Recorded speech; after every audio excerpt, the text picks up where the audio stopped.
Assalamualaikum warahmatullahi wabarakatuh. Halo anak-anak semuanya, apa kabarnya? Ya, semoga semua dalam keadaan sehat ya. Baik, hari ini kita berjumpa kembali dalam pembelajaran daring. Nah, untuk hari ini kita akan melanjutkan pembelajaran kita pada tema 1, subtema 1, pembelajaran ketiga. Nah, untuk itu anak-anak siapkan alat tulis kalian ya, dan kita langsung akan mulai materi kita hari ini. Anak-anak, masih ingatkah kalian dengan bunga? Bunga merupakan alat perkembangbiakan tumbuhan secara generatif. Perkembangbiakan generatif terjadi melalui proses penyerbukan. Serbuk sari yang merupakan alat perkembangbiakan bunga jantan jatuh di atas kepala putik yang merupakan alat perkembangbiakan bunga betina. Pada video kali ini kita akan mempelajari perkembangbiakan tumbuhan secara vegetatif. Perkembangbiakan vegetatif yaitu perkembangbiakan tanpa melalui proses perkawinan atau penyerbukan. Individu baru atau anak berasal dari satu induk saja, sehingga individu baru merupakan bagian dari tubuh induknya. Sifat individu baru akan sama persis dengan sifat yang dimiliki oleh induknya.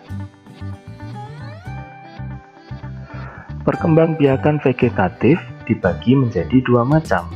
Yang pertama, perkembangbiakan vegetatif alami dan perkembangbiakan vegetatif buatan.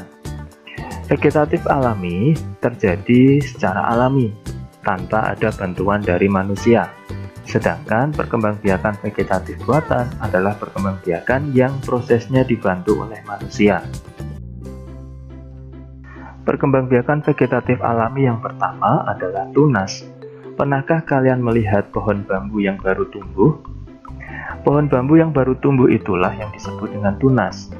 Tunas tumbuh dari batang yang terdapat di dalam tanah. Contoh tumbuhan yang bisa tumbuh dengan cara bertunas ialah bambu, pisang, dan tebu. Selain tunas, ada juga tunas adventif. Tunas adventif adalah tunas yang tumbuh selain pada batang. Biasanya tunas ini tumbuh pada daun ataupun pada akar. Contohnya, tunas yang bisa tumbuh pada daun terjadi pada tanaman cocor bebek. Sedangkan tunas adventif yang tumbuh pada akar biasa terjadi pada tanaman sukun, cemara, dan talok atau kersen. Perkembangbiakan vegetatif selanjutnya adalah spora. Jenis tanaman paku-pakuan, pada bagian bawah daunnya terdapat titik-titik berwarna coklat yang disebut spora. Kalau kalian mengamati tanaman suplir, kalian bisa melihat di bawah daun tanaman tersebut akan ada bintik-bintik. Nah, jika spora tersebut jatuh ke tanah, maka akan tumbuh menjadi tanaman baru. Contoh tanaman yang bisa tumbuh dengan spora diantaranya tanaman paku, jamur, lumut, dan suplir. Cara perkembangbiakan selanjutnya adalah dengan cara geragih atau stolon. Geragih atau stolon adalah batang yang tumbuh merambat di atas tanah. Biasanya, cara perkembangbiakan seperti ini dilakukan oleh tanaman arbei, rumput teki, stroberi, dan pegagan. Perkembangbiakan vegetatif alami selanjutnya adalah umbi. Umbi terbagi menjadi 3 macam: umbi akar, umbi batang, dan umbi lapis. Umbi akar adalah akar yang membesar, berisi cadangan makanan. Biasanya tanaman seperti wortel, singkong, dan lobak berkembang biak menggunakan umbi akar. Umbi batang adalah batang yang tumbuh di dalam tanah dan ujungnya menggelembung menjadi umbi. Kentang dan ubi merupakan contoh tanaman yang berkembang biak menggunakan umbi batang. Umbi yang ketiga adalah umbi lapis. Umbi lapis merupakan pelepah daun yang berlapis-lapis. Tanaman seperti bawang merah, bawang putih, bawang bombay, bunga bakung, serta bunga tulip biasa berkembang biak menggunakan umbi lapis. Cara perkembangbiakan vegetatif alami yang terakhir adalah rizoma atau akar tinggal. Rizoma atau akar tinggal adalah batang yang tumbuh di dalam tanah. Tanaman sejenis jahe, kunyit, lengkuas, temulawak, dan kencur berkembang biak menggunakan rizoma. Sekarang, mari kita cari tahu bagaimana cara tumbuhan berkembang biak menggunakan vegetatif buatan. Perkembangbiakan vegetatif buatan yang biasa dilakukan yaitu mencangkok. Mencangkok adalah membuat batang tanaman menjadi berakar. Biasanya, mencangkok ini dilakukan pada tanaman yang berbatang kayu, atau sering juga dilakukan pada buah-buahan seperti buah jambu biji, jambu air, ataupun buah mangga. Selain mencangkok, ada juga menempel atau okulasi. Menempel atau okulasi adalah menempelkan mata tunas dari dua tanaman yang sejenis, tetapi berbeda sifat. Misalnya, kamu akan menempelkan cabang tunas dari pohon mangga aromanis dengan pohon mangga mana lagi. Perkembangbiakan selanjutnya adalah cara mengenten atau menyambung. Mengenten atau menyambung adalah menggabungkan batang bawah dengan batang atas dua tanaman yang sejenis. Perkembangbiakan vegetatif buatan selanjutnya sudah pasti sering kita lihat, yaitu cara stek. Stek adalah memperbanyak tumbuhan dengan menancapkan potongan bagian tumbuhan tersebut, bisa batang, daun, atau akar, di atas tanah. Stek batang biasa dilakukan pada tanaman singkong dan tebu, mawar, melati, ataupun kangkung. Stek daun bisa dilakukan pada tanaman cacor bebek dan tanaman begonia, sedangkan stek akar bisa dilakukan pada tanaman sukun. Perkembangbiakan vegetatif buatan yang terakhir adalah merunduk. Merunduk adalah memperbanyak tumbuhan dengan cara merundukkan batang atau cabang ke tanah sehingga akan tumbuh akar. Contohnya, tanaman anyelir, apel, anggur, dan alamanda biasa dilakukan perkembangbiakan dengan cara merunduk. Itulah tadi perbedaan antara pertumbuhan vegetatif alami dengan vegetatif buatan. Tidak semua tanaman bisa tumbuh di tempat yang sama. Pertumbuhan tanaman juga dipengaruhi oleh tempat hidupnya. Tanaman yang hidup di daerah dataran tinggi sudah pasti akan berbeda dengan tanaman yang hidup di dataran rendah. Sekarang, mari kita simak cerita berikut.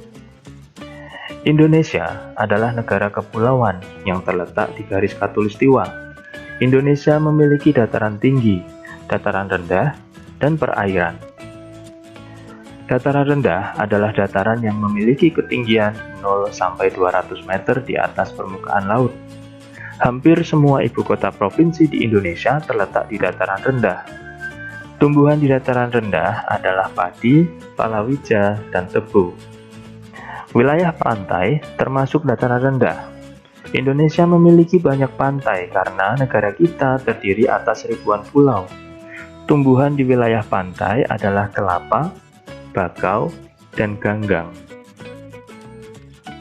Dataran tinggi adalah daratan luas dengan ketinggian lebih dari 200 meter di atas permukaan laut. Beberapa dataran tinggi di Indonesia adalah Dataran Tinggi Dieng di Jawa Tengah, Dataran Tinggi Malang, dan Dataran Tinggi Tengger di Jawa Timur, Dataran Tinggi Alas di Aceh, dan Dataran Tinggi Bone di Sulawesi Selatan. Jenis tumbuhan di dataran tinggi biasanya adalah tanaman perkebunan seperti teh, kopi, cengkeh, buah-buahan, dan sayuran. Dari bacaan tadi, mari kita belajar menemukan ide pokok suatu bacaan. Masih ingatkah kamu apa itu ide pokok? Ide pokok atau gagasan utama adalah inti yang menjadi dasar dari suatu paragraf. Bagaimana cara kita menemukan ide pokok? Kita bisa menemukan ide pokok pada kalimat utama. Ya, ide pokok biasa terletak pada kalimat utama. Kalimat utama suatu paragraf bisa terdapat pada awal paragraf, tengah, ataupun akhir paragraf. Jika berada di awal, maka sudah pasti kalimat kedua dan seterusnya akan menjelaskan kalimat pertama. Sedangkan, jika kalimat utama berada di akhir, maka di kalimat terakhir akan berupa kesimpulan dengan ditandai kata jadi, sehingga, ataupun oleh karena itu. Sekarang mari kita coba menemukan ide pokok dari bacaan yang sudah kita baca tadi. Paragrafnya berbunyi, wilayah pantai termasuk dataran rendah. Indonesia memiliki banyak pantai karena negara kita terdiri atas ribuan pulau. Tumbuhan di wilayah pantai adalah kelapa, bakau, dan ganggang. Pertama, mari kita temukan kalimat utamanya. Kamu lihat, pada kalimat terakhir bukan berupa kesimpulan, karena tidak ada jadi dan juga tidak ada sehingga. Maka sudah pasti kalimat utamanya ada di awal, yaitu wilayah pantai termasuk dataran rendah. Kita bisa membuat ide pokok dari kalimat tersebut, atau sama persis. Maka dari paragraf tersebut ide pokoknya adalah wilayah pantai termasuk dataran rendah. Mudah sekali bukan? Kamu bisa menemukan ide pokok yang lain pada paragraf yang lain dengan melihat di buku paket kamu. Selamat mencoba dan selamat belajar. Demikianlah video pembelajaran kita hari ini anak-anak. Untuk mengetahui seberapa dalam pemahaman kalian pada materi hari ini, Ustadz akan memberikan kalian soal ya yang akan Ustadz kirimkan di grup kelas ya. Demikian, selamat belajar dan selamat mengerjakan. Wassalamualaikum warahmatullahi wabarakatuh.